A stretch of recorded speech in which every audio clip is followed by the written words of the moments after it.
tudo bem? O meu nome é Eduardo Maciel e nós estamos de volta com a nossa aula número 2 de heterodoxia nas tradições religiosas. Nós começamos a falar desse tema na nossa última aula, a aula de número 1, e eu espero que hoje você continue conosco nesse curso de teologia para que você alcance todas as suas metas, todos os seus sonhos e possa ainda crescer muito mais na palavra.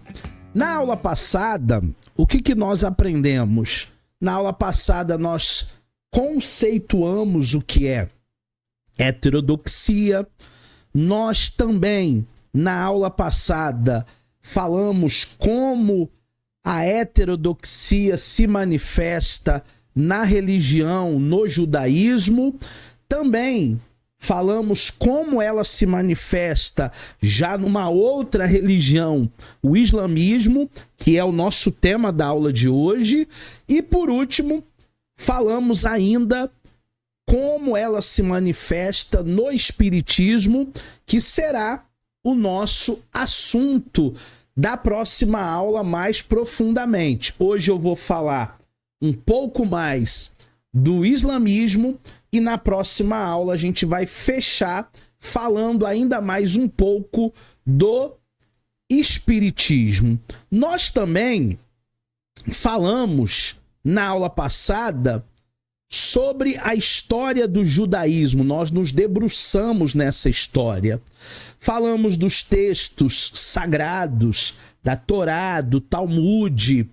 Falamos dos métodos interpretativos e finalizamos a aula número 1 com as práticas judaicas. Se porventura você não conseguiu assistir a nossa aula de número 1, então eu peço para você rever essa aula, tá lá no portal de alunos, tá lá no portal da FASTEF, que você possa assim gastar um pouco mais de tempo nesse estudo da heterodoxia.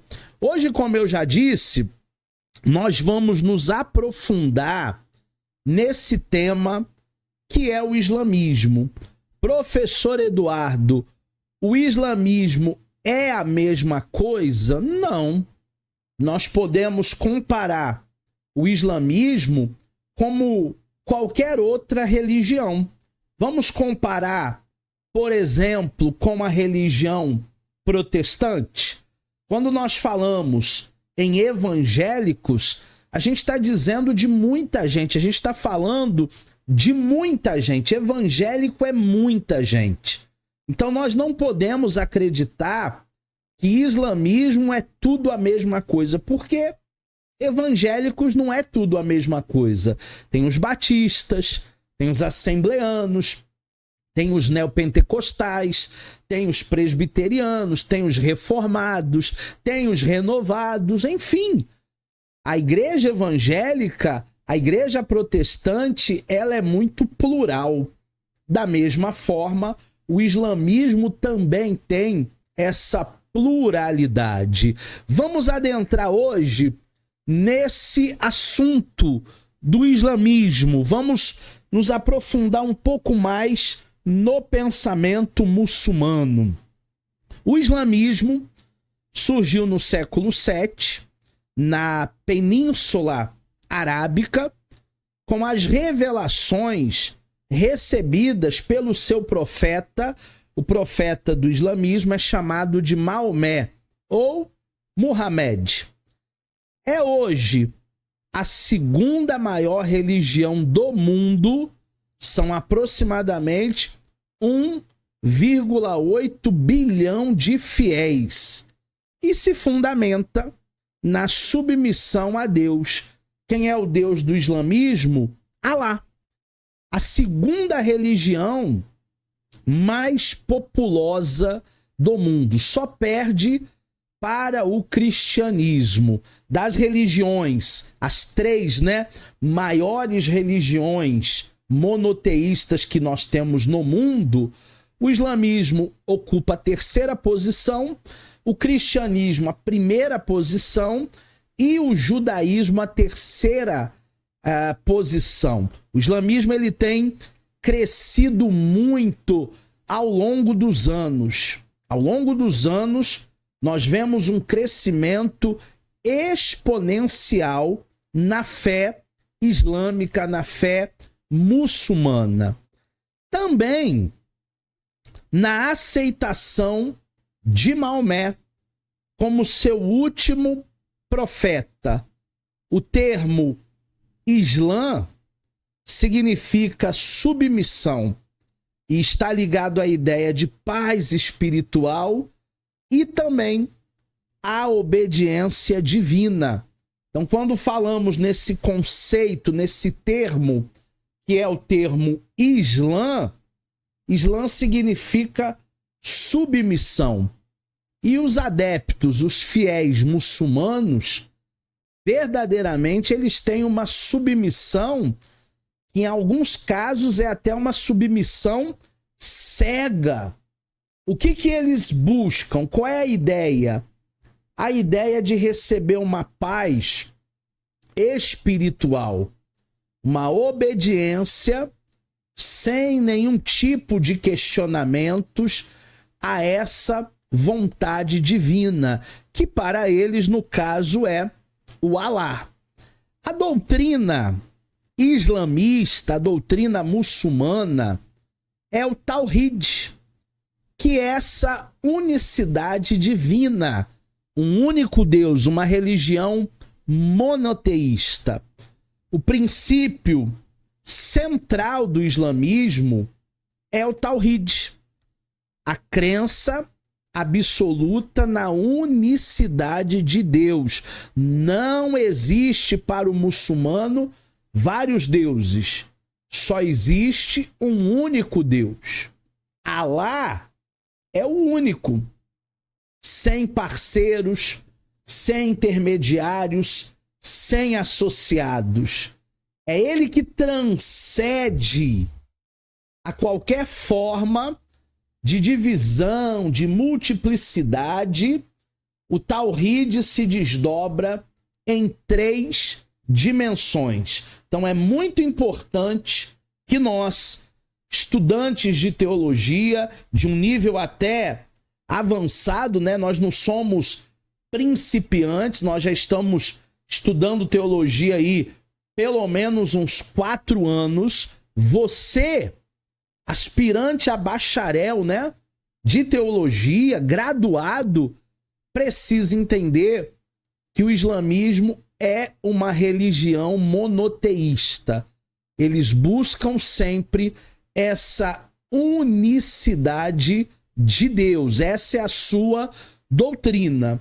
E aqui no gráfico, nós temos o Tawhid al-Rububiyya. Me perdoe o meu árabe aí, porque eu não estou muito afiado no árabe. Deus como criador e Deus como sustentador de todas as coisas, do universo e de tudo que nele há. Nós temos o Tawhid al-Asma ha-Sifat, que são os nomes e os atributos divinos que são válidos. Assim como nós estudamos em teontologia vários atributos do nosso Deus, onisciente, onipotente, onipresente, os muçulmanos também têm o seu Tawhid al-Asma ha-Sifat. E também esse Tawhid al-Uluhiyya,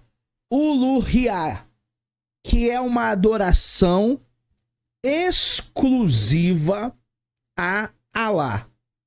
Eles não adoram nenhum outro tipo de divindade. Eles não adoram Maria, por exemplo. Eles não adoram o anjo Gabriel, o arcanjo Miguel. Eles estão com a sua fé unicamente em Alá. Alá é o único Deus do povo islâmico.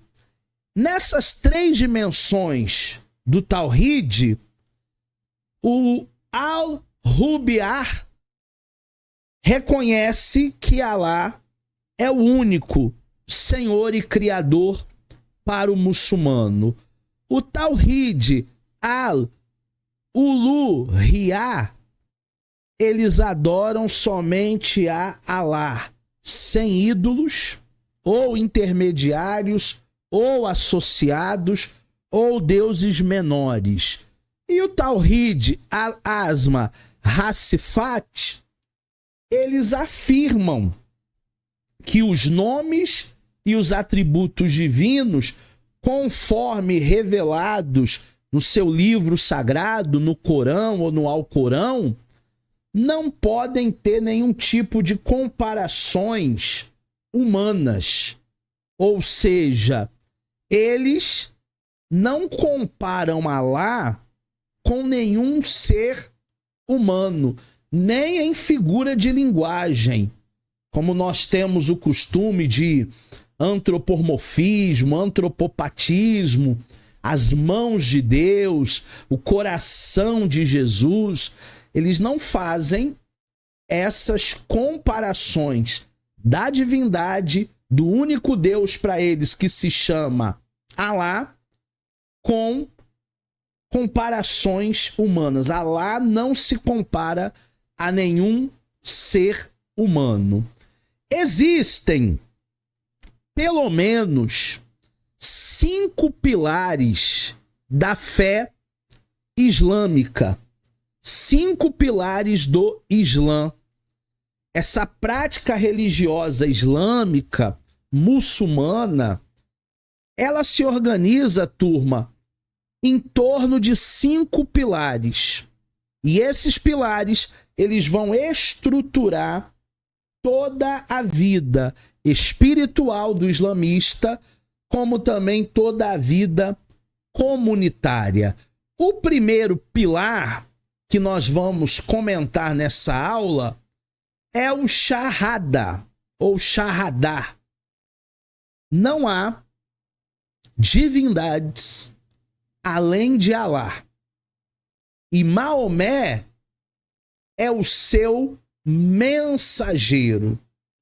Profissão de fé, o fundamento de toda a identidade islâmica. O primeiro pilar, ele diz que só existe um Deus. Ah, mas e Maomé? Maomé também não é Deus? Para eles, não. Maomé é apenas um mensageiro de Alá. Nós temos também o segundo pilar da fé muçulmana, é o Salat.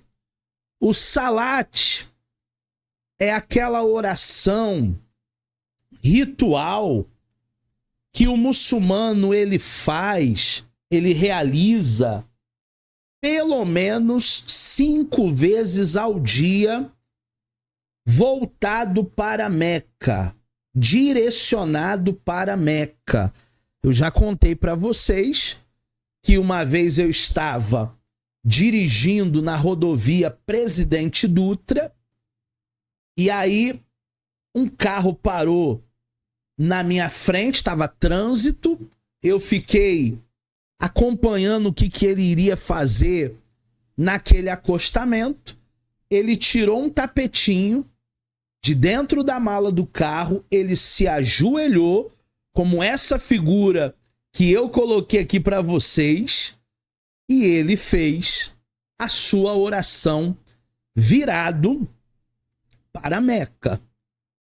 Então existem momentos que nós, por causa do corre-corre da nossa vida, não fazemos a mesma coisa. Tem dia que a gente até esquece de orar. Esquece de fazer o nosso devocional devido às demandas da vida, o corre-corre da vida. Mas eles não. Eles têm a prática diária, o seu segundo pilar de orarem todos os dias. O terceiro pilar da fé muçulmana é o zakat. O zakat são as contribuições obrigatórias. Para quem? Para os necessitados, para os pobres, para os menos abastados, para aqueles que não têm definitivamente condição.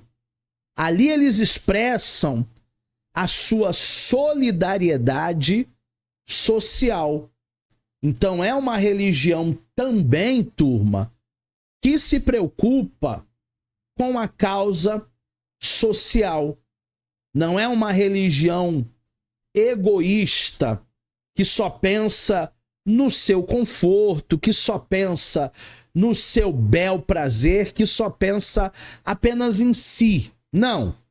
É uma religião também que contribui obrigatoriamente para essa causa maior. O quarto pilar na fé islâmica, na fé muçulmana, é o Saham, que é o Ramadã, o jejum que durante o mês de Ramadã eles praticam como uma disciplina espiritual, uma lembrança da revelação que receberam de Alá através de Maomé. Então existe um mês no ano, geralmente entre os meses de junho e de julho, que eles fazem um jejum um mês todo, que só termina às 18 horas. E ali eles ficam em jejum, sem comer.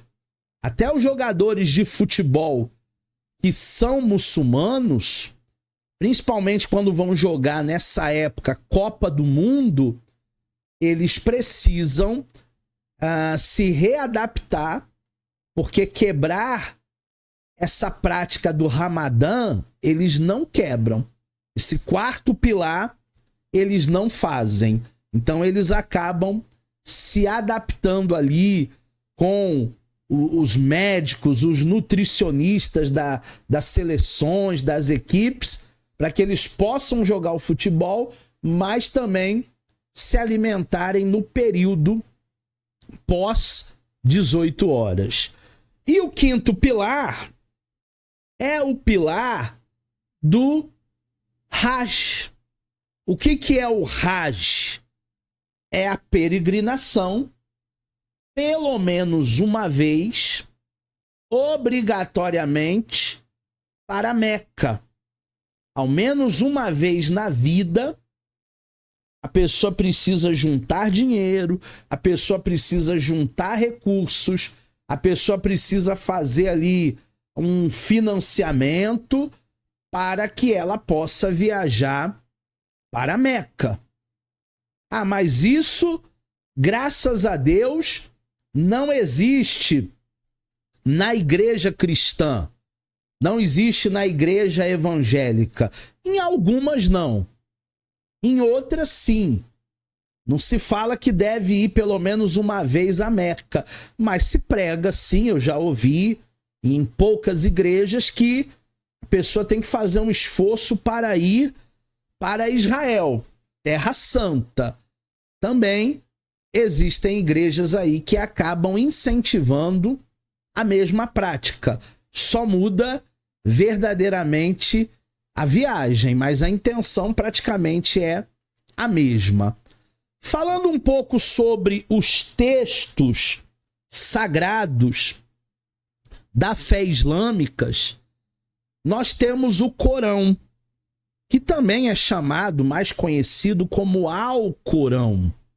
É o livro sagrado dos muçulmanos.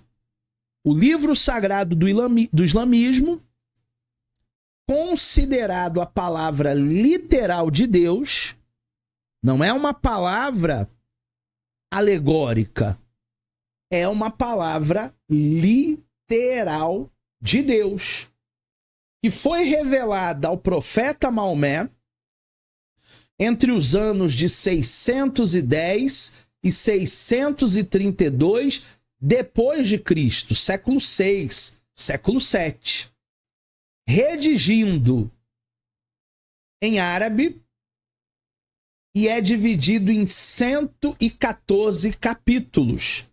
Os capítulos são chamados de surás. E ele é recitado, ele é memorizado como forma de devoção, como forma de adoração, como forma de glorificar, exaltar, enaltecer a Alá. Então são os textos sagrados que eles têm, 114 surás, capítulos. Existe também outros dois textos, que é o Hadith e a Sunan.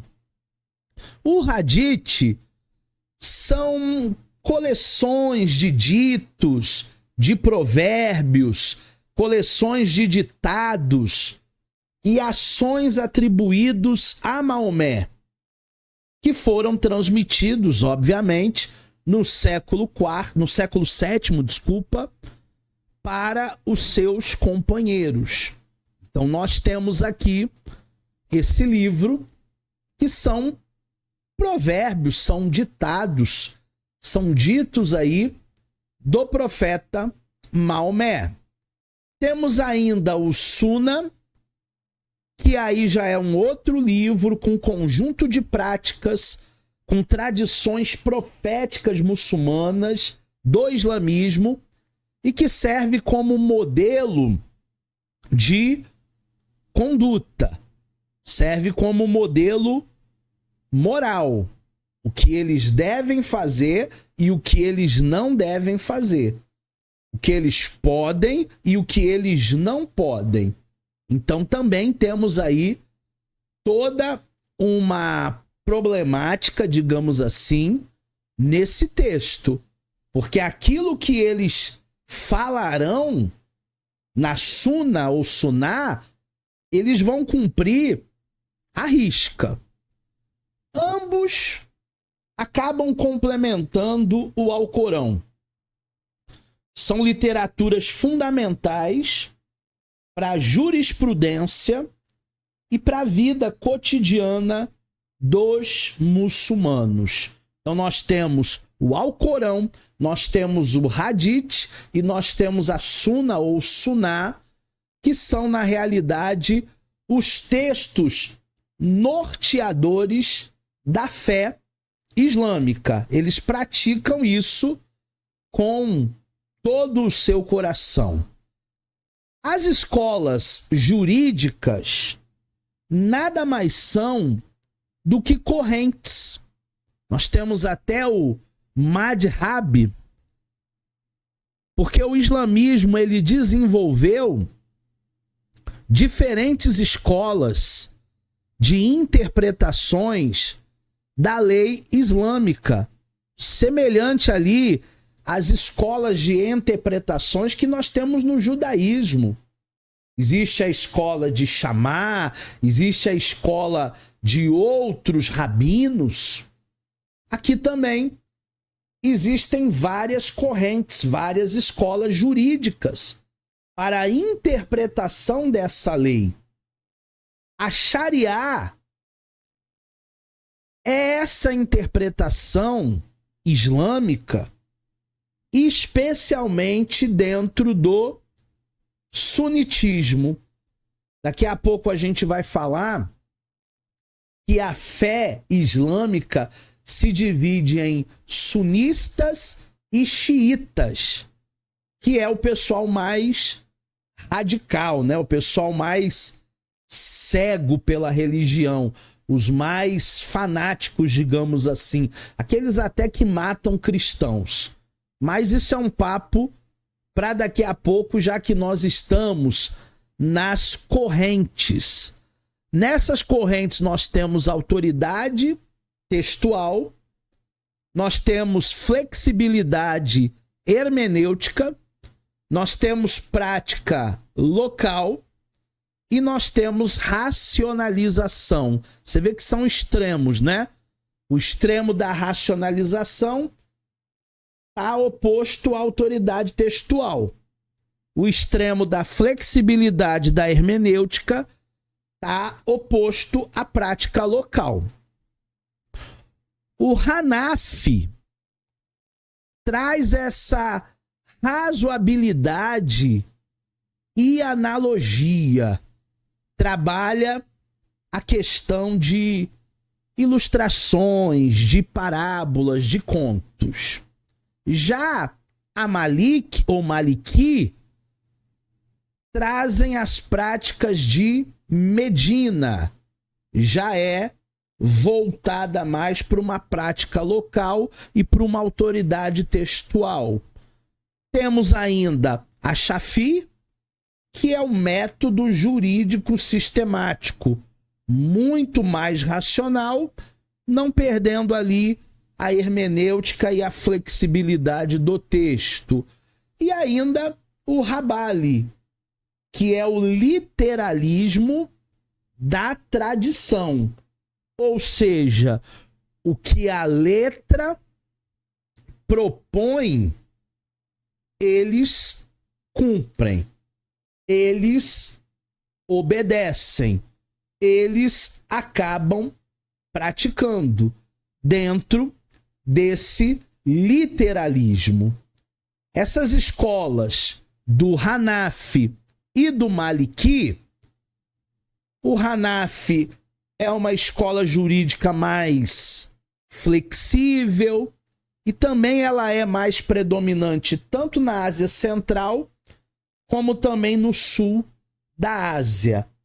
E o Maliki já é mais baseado na prática, nos costumes, no cotidiano de Medina, e ela foi difundida especialmente ali no norte da África. E hoje quase que todo o continente africano é muçulmano, né? São poucos os países que ainda não fazem coro a essa fé muçulmana, Islã. Eu costumo até dizer que o que nós não conseguimos fazer como cristãos, como missionários, em 2000 anos de cristianismo, o islamismo conseguiu em 50 anos na África. Então, para nós, é muito preocupante o que eles obtiveram, o que eles fizeram no norte da África. Temos também escolas como Shafi, Hanbali e Jafari. O Jafi é uma escola rigorosa na sua metodologia e ela está presente no Egito, no Sudeste Asiático e na África Oriental. O Hanbali é uma leitura, uma interpretação mais conservadora, mais influente na Península Arábica. E o Chafari, ele é a principal escola do xiismo, que é aquela ala mais radical, mais fanática. Aí ele vai seguir as tradições dos imames, que são descendentes de Ali. Eu não sei se vocês perceberam algo nessas escolas, mas a gente pode comparar essas escolas com denominações evangélicas, por exemplo. Cada denominação tem a sua leitura, tem os seus usos e costumes, tem a sua liturgia.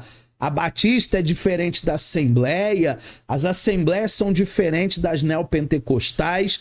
Então nós temos também no evangeliquez, também no protestantismo, essas correntes, essas escolas, essas liturgias, assim como no Islã. Ah, mas isso não acontece, por exemplo, no catolicismo. Acontece sim. No catolicismo existem os apostólicos romanos, existem os Opus Dei, existem os anglicanos, existem os ortodoxos, existem os da renovação carismática. Existem vários tipos de católicos, vários tipos de correntes, assim como no Islã. Assim como nós estamos estudando. E mais uma corrente que eu quero destacar é o sufismo. O sufismo, ele é um movimento místico dentro da fé muçulmana, dentro do Islã, e eles buscam uma experiência direta com a presença divina.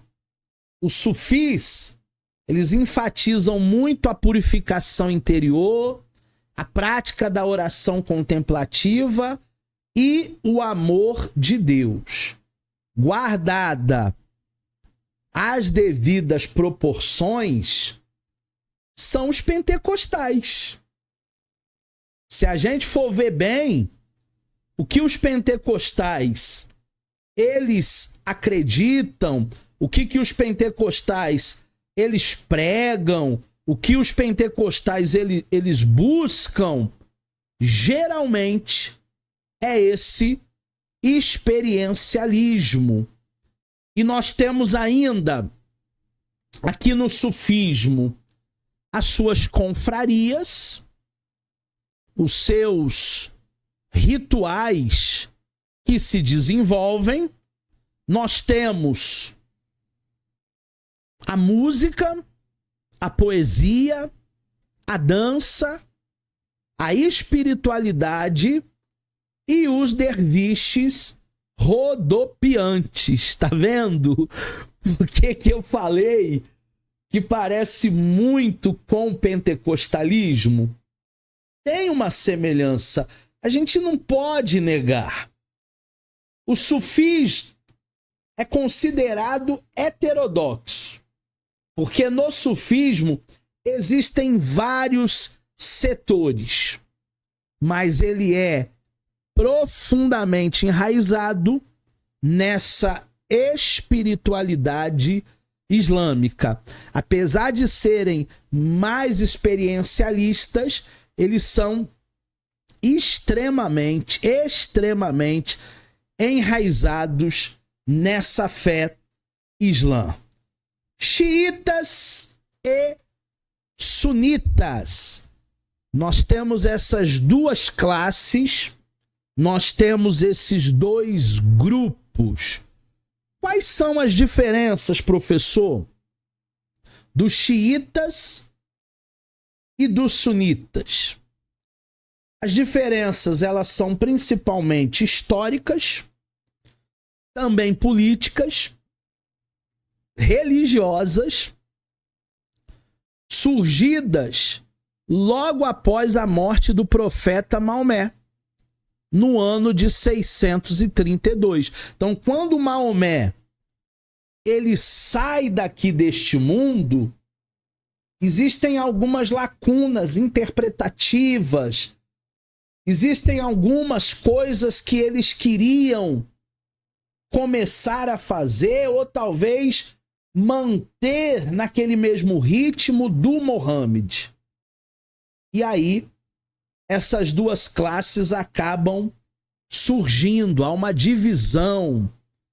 Qual foi a origem dessa divisão a partir da morte de Maomé? Os sunitas, eles acreditavam que o líder, que eles chamam ali de califa, deveria ser escolhido pela comunidade. E eles apoiaram Abu Bakr, amigo próximo de Maomé. Então, na visão deles, quem deveria ser o novo líder com a partida de Maomé? Deveria ser alguém que a comunidade escolhesse.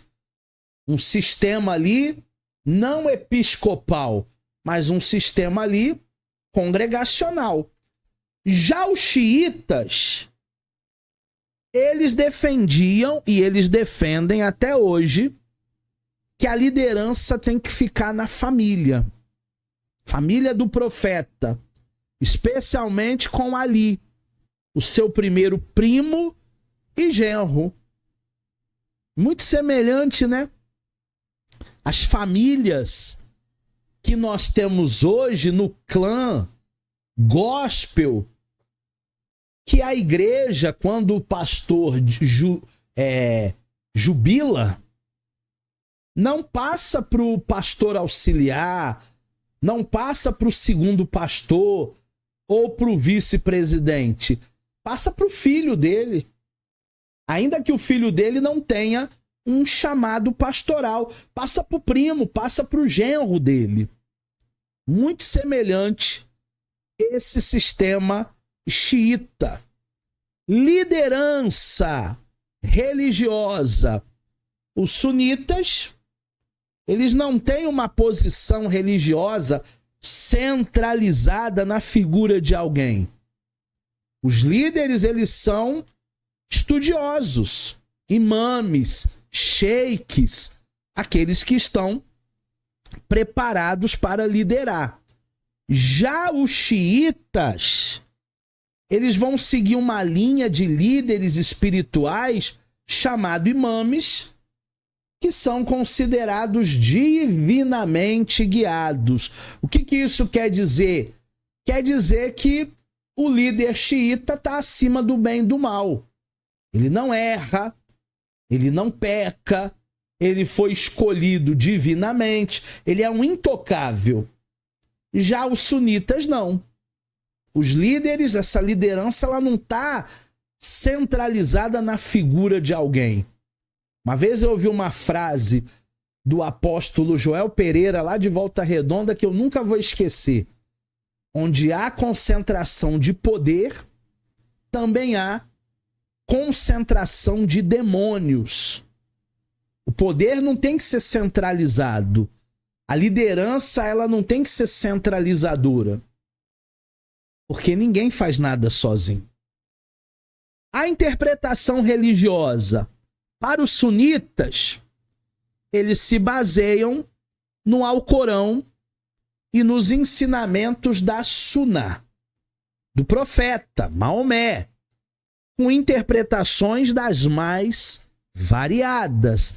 Já os xiitas, eles também seguem o mesmo livro, o Alcorão, mas eles dão muita ênfase, eles dão muita autoridade, uma grande autoridade aos ensinos, às interpretações dos imames. E é aí que mora o perigo em qualquer religião. Não é só no islamismo.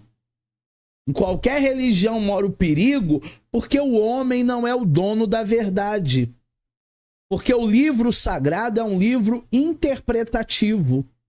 E alguém pode ter uma interpretação equivocada, uma heresia, algo mal interpretado, algo que ele não buscou a fundo o verdadeiro sentido. Então, os xiitas, apesar de terem o Alcorão, eles dão muita ênfase ao que os líderes humanos acabam ensinando. Os eventos marcantes para os xiitas foi a morte de Hussein. Hussein foi neto de Maomé, que acabou morrendo na Batalha de Karbala, e todo ano é lembrado no festival chamado de Assurra. Então, eles dão muita importância à data dessa morte, a morte de Hussein, o neto de Maomé. Já os sunitas, para eles esse evento é importante? Sim. Mas não tem o mesmo peso, o mesmo apego emocional e religioso dos xiitas. Parece que os xiitas, eles são mais emocionados. Parece que os xiitas, eles são mais radicais. Parece que o xiita, ele faz com muita energia. Já o sunita não. Ele é mais compenetrado, ele é mais racional. Ele é uma pessoa que verdadeiramente não é tão empolgado ou energizado.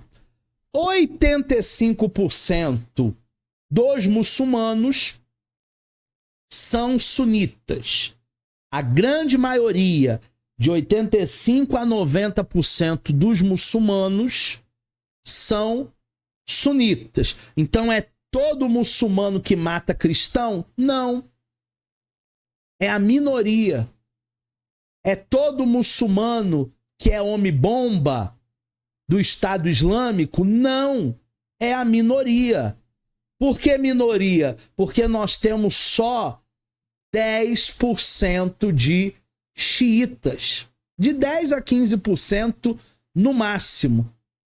E a maioria estão aonde? No centro da guerra, no Irã, no Iraque, em algumas partes ali do Líbano e do Iêmen.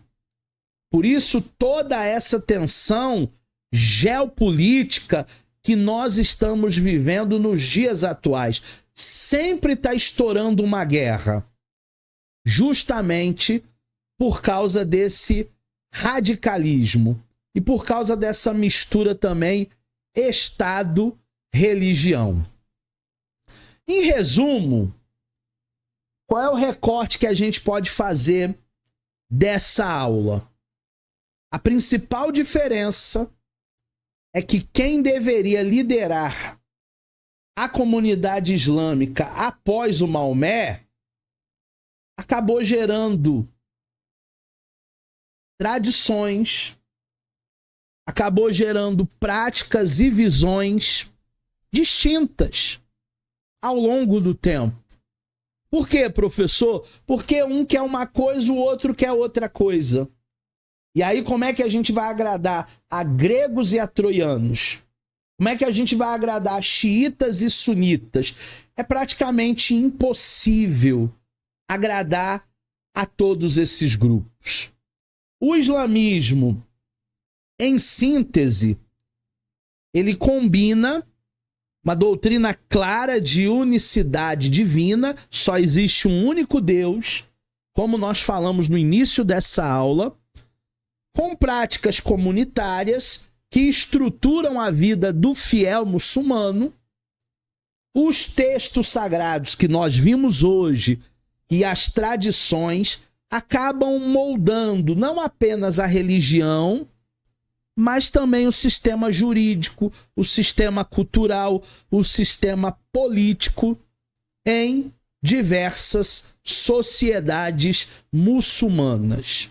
Pode ter certeza que a religião, e quando eu falo religião, eu estou falando de todas as religiões, pode ter certeza, eu falo isso como cientista da religião, elas têm mais semelhanças do que diferenças.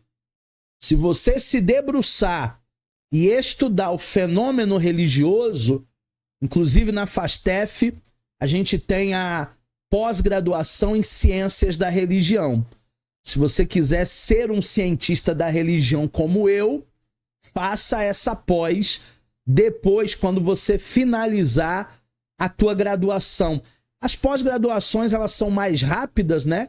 Geralmente é 1 ano, 12 aulas aí, e você vai se tornar um especialista em religiões. Você vai entender, vai se aprofundar mais nessa religião plural.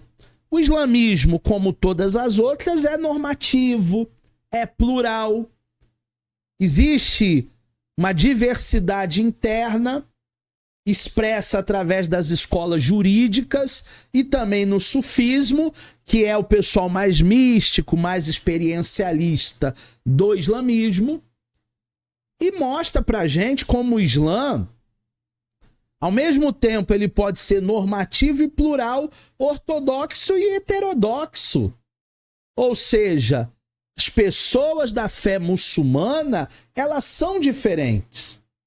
Então, essa religião, ela foi capaz de se adaptar a diferentes realidades históricas, culturais.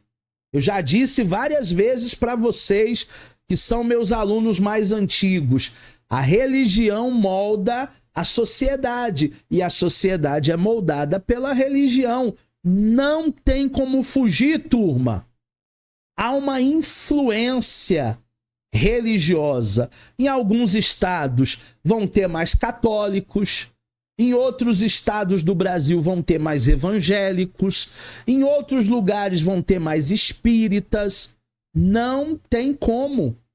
A religião molda a sociedade e a sociedade ela é moldada pela religião.